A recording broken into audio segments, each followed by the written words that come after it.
Assalamu alaikum wa rahmatullahi wa barakatuh. Dear grade 5 kids, how are you? Welcome to our English session at Roots and Wings Academy.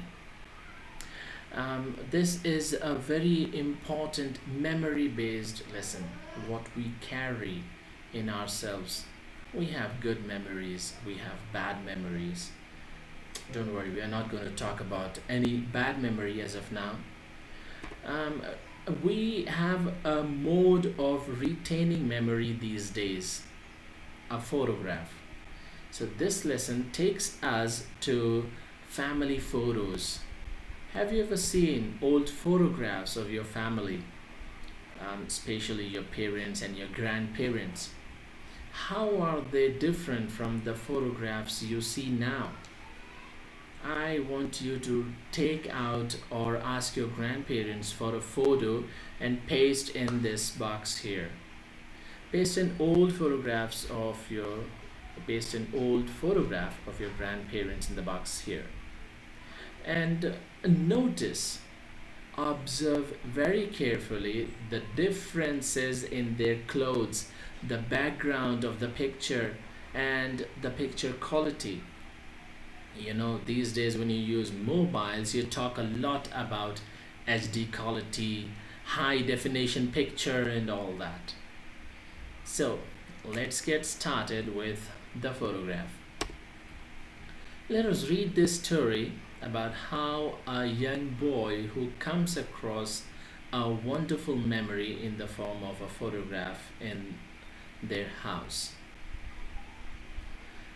I was 10 years old. My grandmother sat on a string bed under the mango tree. Have you ever seen string beds in your house? Or maybe when you go to farmhouses, they have those string beds made using jute or nylon strings. In those days, well, people used to have mango trees, neem trees in their houses. Now we have very small houses, flats, apartments, and we don't have the luxury of a tree in our house. It was late summer, and there were sunflowers in the garden and a warm wind in the trees. My grandmother was knitting a woolen scarf for the winter months. She was very old, dressed in a plain white sari. Her eyes were not very strong now, but her fingers moved quickly with the needles, and the needles kept clicking all afternoon. Grandmother had white hair, but there were very few wrinkles on her skin. This is a plain explanation about the situation, about the setting of that year, of the sunny evening, of the sunny afternoon, of the garden, of how the grandmother was busy in her afternoon chore.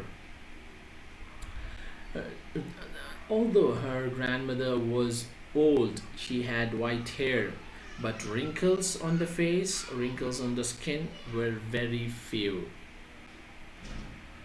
Normally, when people grow old, they have wrinkles around their under their eyes, on their cheek, near their neck. Some people, when they grow very old, they have wrinkles on the hands, on the skin of their hand. This boy, the author, had come home after playing cricket in the Maidan. Do you play cricket? Some of you used to, but now during this lockdown, it's very difficult for us to play cricket in the ground. I used to play cricket a lot when I was child. I had taken my meal and now I was rummaging through a box of old books and family heirlooms. Rummaging, he was searching for something. And heirlooms are articles, some bags or boxes or any material handed down from generation to generation. Heir, H-E-I-R, heir means you are recognized to be a part of the family, and you get that family legacy. You get the materials from grandfather to father, father to grandson, like this in the chain. That the heirlooms that had just that day been brought out of the attic by my mother. Now, attic means that there's a small storeroom type of room upstairs for storing unused items. Nothing in the box interested me very much except for a book with colorful pictures of birds and butterflies. I was going through the book when I found a small photograph between the pages. Now I want you to use your imagination. I want you to think of how the description of that picture is given here. Think over it, whatever details the author is giving us. I could show you a picture right here, but I want you to think about it. Let us discuss and let us try to picturize how beautiful that photograph would be. I found a small photograph between the pages. It was a faded picture, yellow and foggy. I'm sure when you pick out a photograph of your grandparents or their childhood, you would notice that it would be either black and white, or even if it is color, so the colors would not be so bright and so vibrant. It would be dull in color, sometimes more of a yellowish color in it. It was the picture of a girl standing against a wall. I am sitting against a wall as of now. So that girl was standing against a wall, and behind that wall there was nothing but sky. But from the other side, a pair of hands reached up as though someone was going to climb the wall. So just imagine that situation, the picture. There's a girl standing up against the wall, and someone was trying to climb from the other side of that wall. It keeps me thinking that this could be a boundary wall of the house, not wall of the rooms. There were flowers growing near the girl, but I couldn't tell what they were. There was a creeper too, but it was just a creeper. Creeper, those small plants that creeps up on the walls, up on the poles near our houses. That was a creeper over there. Granny was always threatening to teach me how to knit, which I thought was a disgraceful thing for a boy to do. Do you really think it is shameful to knit? I don't think so. Just a few moments back, I was teaching Azga how to knit, or rather, how to sew, which I thought was a disgraceful thing. The author thought about knitting to be disgraceful. It was a good deterrent for keeping me out of mischief. Deterrent means when you don't want children to do something, when you want the kids to avoid doing something, you put a checkpoint. It was a good deterrent for me, for keeping me out of mischief. Once I had torn the drawing room curtains, and Granny had put a needle and thread in my hand and made me stitch the curtain together, even though I made long 2-inch stitches, which had to be taken out by mother and done again. But you see here, this was a kind of punishment given to the author by the granny. When he does any mischief, she would ask him to knit, or rather sew. She took the photograph from my hand, and we both stared at it for quite a long time. Now, who is she here? Of course, she means the grandmother here.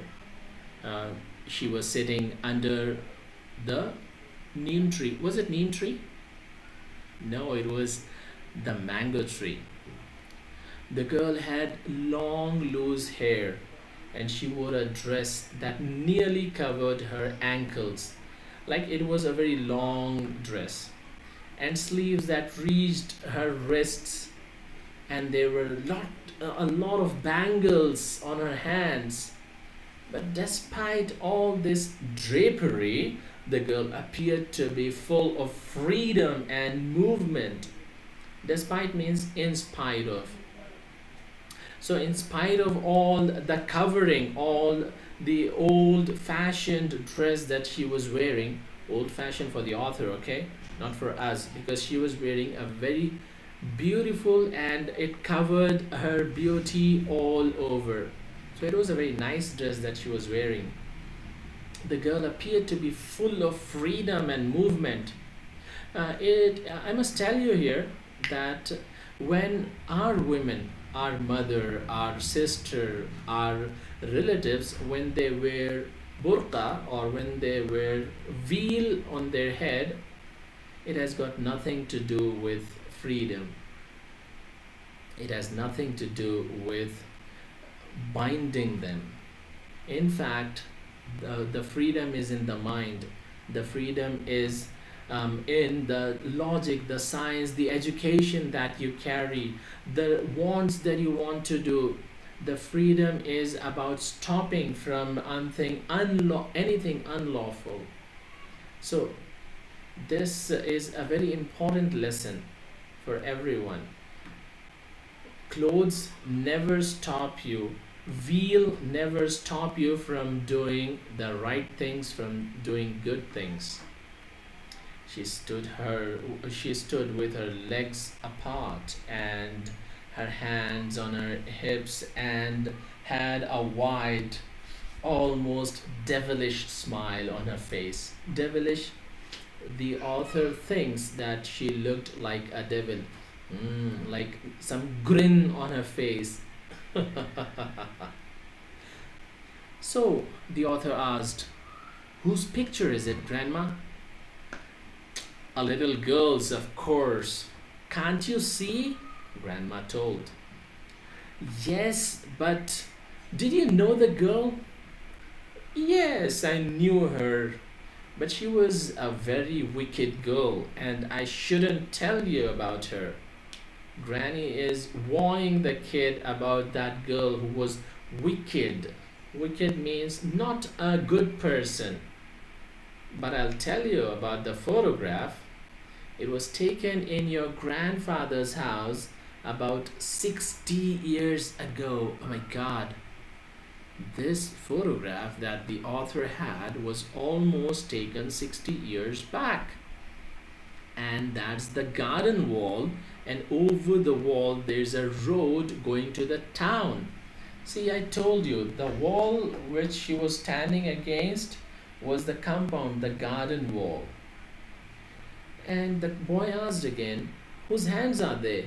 Coming up from the other side?" Grandma squinted, peered with narrowed eyes, and looked closely at the picture and shook her head. It's the first time I noticed," she said. "They must have been the sweeper boys, or maybe they were your grandfathers." So she doesn't know who those hands were. Now, this is a question for you. Who do you think the hands belonged to? Do you really think those hands belonged to the sweeper boy or the grandfather? The boy said, "They don't look like grandfather's hands." I said, "His hands are all bony." वो हो रहा क्या हो रहा डोसा खा रही है? हाँ? डोसा हाँ खा चल नीचे फिर हाँ? नीचे चल इतना लेसन रिकॉर्ड करके आ रहा, 15 मिनट में आऊँगा इंशाल्लाह. Yes, but this was 60 years ago. Now the boy is again asking, didn't he climb the wall after the photo?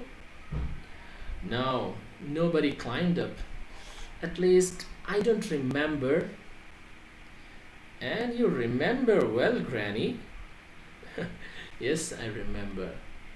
I remember what is not in the photograph. It was a spring day, and there was a cool breeze blowing, nothing like this. Those flowers at the girl's feet, they were marigolds, and the bougainvillea creeper, it was a mass of purple. See that creeper? It was bougainvillea.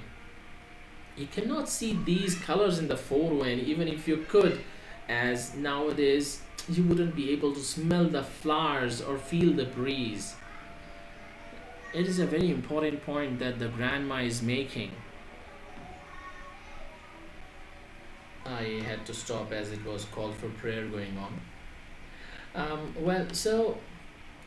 This is a very important point that the grandmother is making, because these days we don't really smell the flowers that well as they used to smell in those days. You see, after passing each day, each year, we feel that the organic sense, the natural sense of all those materials we are losing. Now the boy is again asking, and what about the girl? Tell me about the girl. Well, she was a very wicked girl. You don't know about the trouble they had getting her into those fine clothes she is wearing, Granny told him. I think they are terrible clothes. You see, this generation, the kid is telling that those clothes are terrible. And at that age, that old girl, not old girl, that young girl in the photograph 60 years ago, she also thought that. So did she. Means she also thought the same thing, that the clothes were terrible. Most of the time, she hardly wore a thing.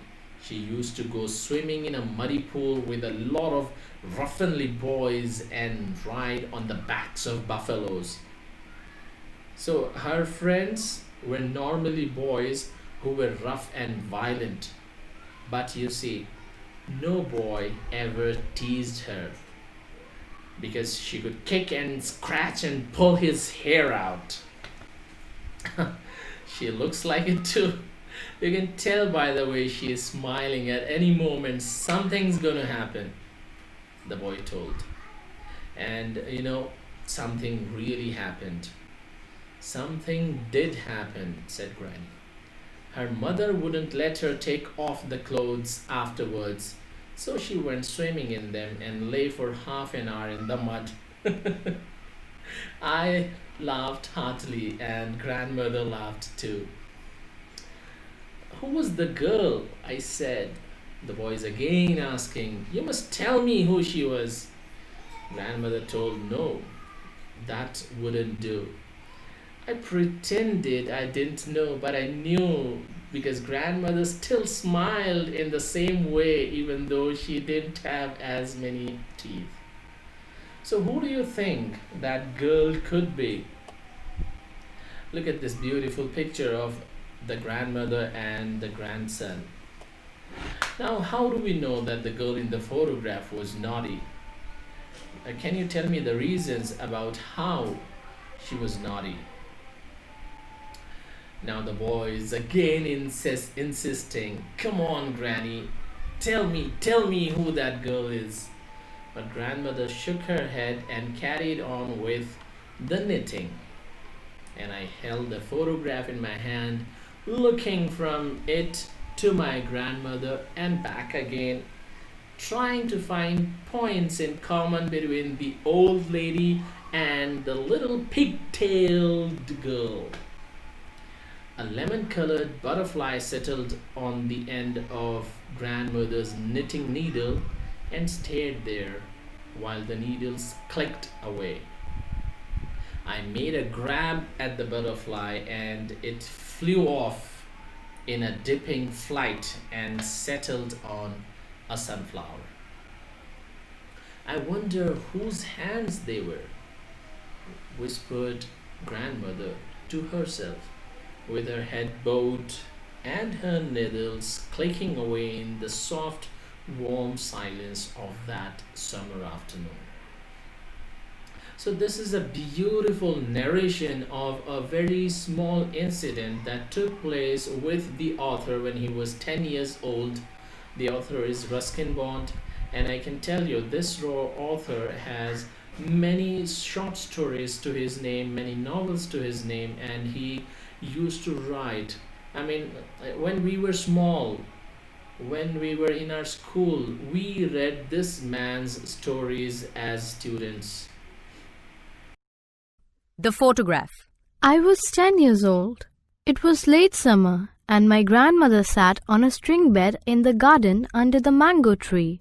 She was knitting a woolen scarf for the winter months. She was very old, and her eyes were not very strong now, but her fingers moved quickly with the needles. She had white hair, but there were very few wrinkles on her skin. After returning home from playground, I took my meal, and then I was rummaging through a box of old books and family heirlooms. There was nothing interesting in the box except for a book with colorful pictures of birds and butterflies. As I was going through the book, I found a small photograph between the pages. It was a faded picture, yellow and foggy. It was the picture of a girl standing against a wall, and behind the wall there was sky. But from the other side, a pair of hands reached up, as though someone was going to climb the wall. I ran out into the garden. "Granny!" I shouted. "Look at this picture." I found it in the box of old things. "Whose picture is it?" I jumped on the bed beside my grandmother, and she walloped me on the bottom and said, Now I've lost count of my stitches, and the next time you do that, I'll make you finish the scarf yourself. She took the photograph from my hand. The girl had long, loose hair, and she wore a dress that covered her ankles, and there were a lot of bangles on her hands. She stood with her legs apart and her hands on her hips, and had a wide, almost devilish smile on her face. "Whose picture is it?" I asked. A little girl's, of course, said grandmother. Can't you tell? Yes, but did you know the girl? Yes, I knew her. She said, I'll tell you about the photograph. It was taken in your grandfather's house about 60 years ago. And that's the garden wall. Whose hands are they? I asked, coming up from the other side. Grandmother squinted and looked closely at the picture and shook her head. They must have been the sweeper boys. Or maybe they were your grandfather's. Didn't he climb the wall after the photo? I asked. No, nobody climbed up. You remember well, Granny. Yes, I remember. I remember what is not in the photograph. The cool breeze, the flowers, and the bougainvillea creeper. And what about the girl? I said. Tell me about the girl. Well, she was a wicked girl, said Granny. You don't know the trouble they had getting her into those fine clothes she's wearing. I think they are terrible clothes, I said. So did she. Most of the time she hardly wore a thing. She used to go swimming in a muddy pool with a lot of ruffianly boys and ride on the backs of buffaloes. No boy ever teased her though, because she could kick and scratch and pull his hair out. She looks like it too, I said. You can tell by the way she's smiling. At any moment something's going to happen. Something did happen, said Granny. Her mother wouldn't let her take off the clothes afterwards, so she went swimming in them and lay for half an hour in the mud. I laughed heartily, and grandmother laughed too. Who was the girl? I said. You must tell me who she was. No, that wouldn't do, said grandmother. I pretended I didn't know. But I knew because grandmother still smiled in the same way, even though she didn't have as many teeth. Come on, Granny, tell me, I said.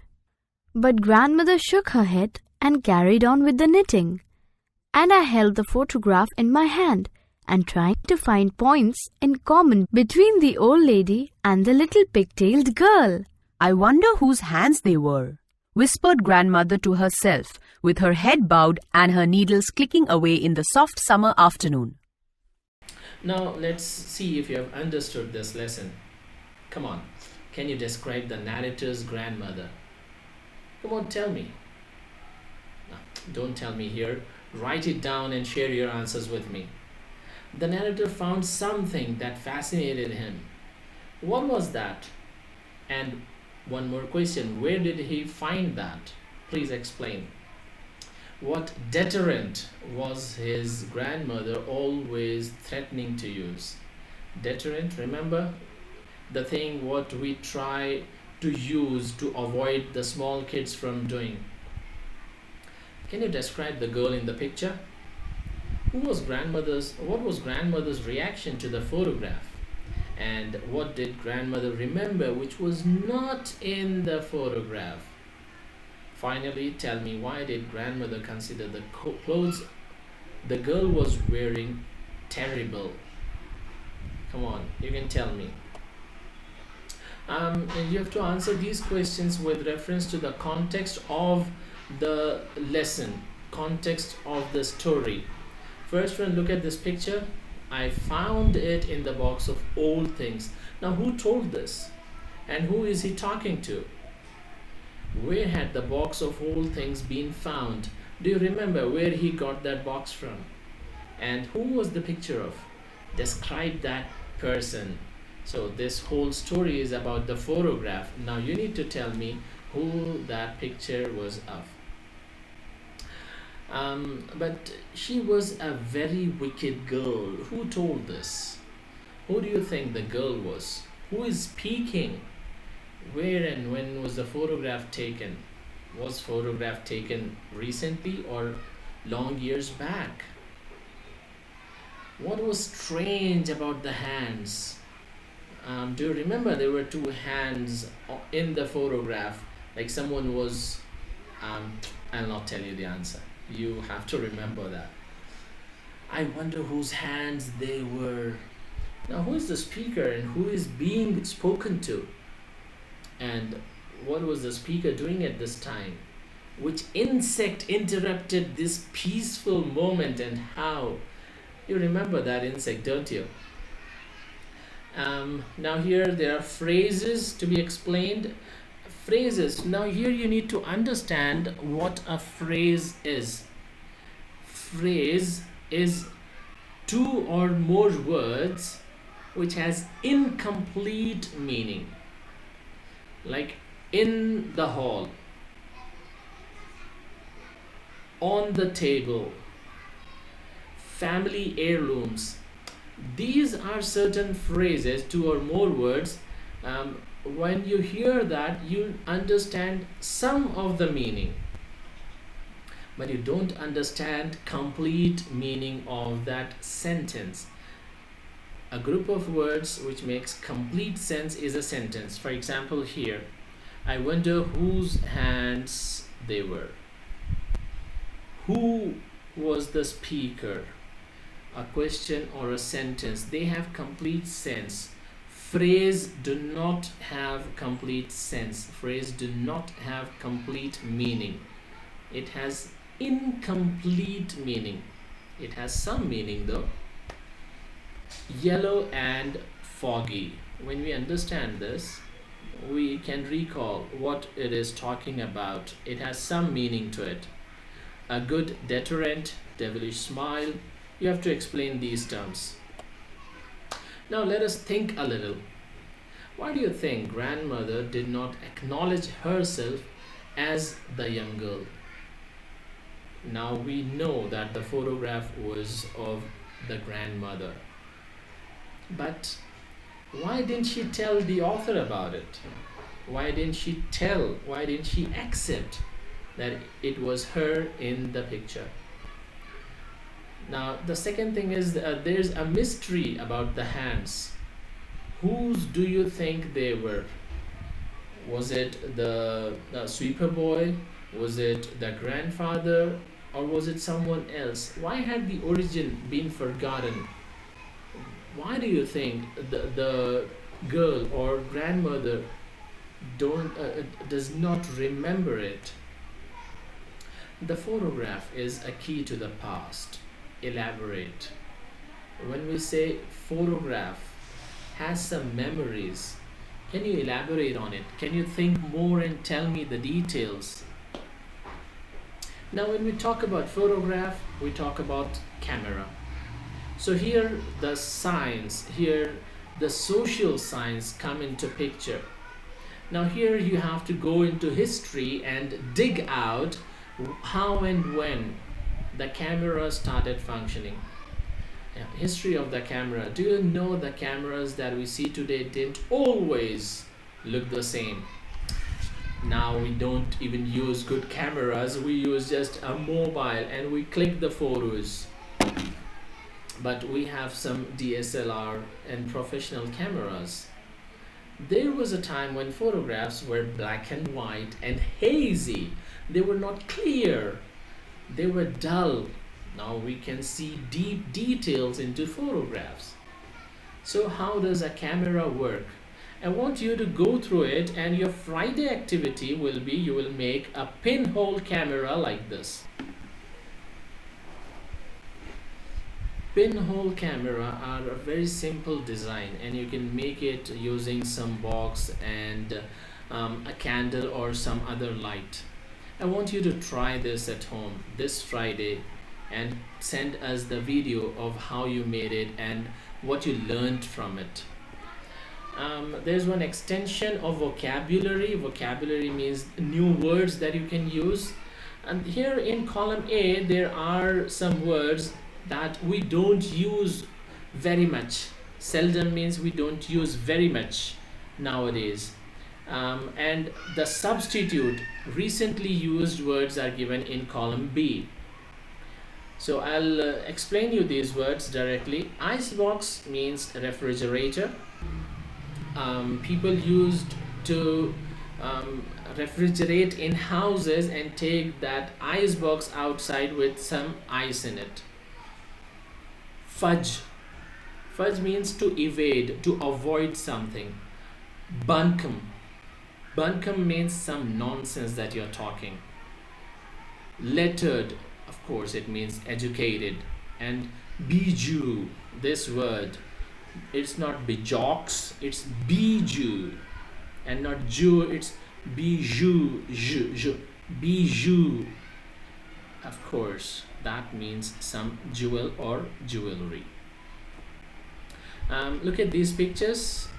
These are everyday articles, items that were used once, few years back they were used, but are now obsolete. Obsolete means they are not used very often now. Identify them and write their uses. I will not tell you their names because it is a very important activity that you need to find their names and their meanings. So that's it, guys. It brings us to the end of this lesson. May Allah help you. May Allah help you complete this lesson and understand it. And I want you to use English at home also. Parents are complaining that you are not reading well and you're not practicing English speaking. So please read well and speak well at home. Assalamu alaikum.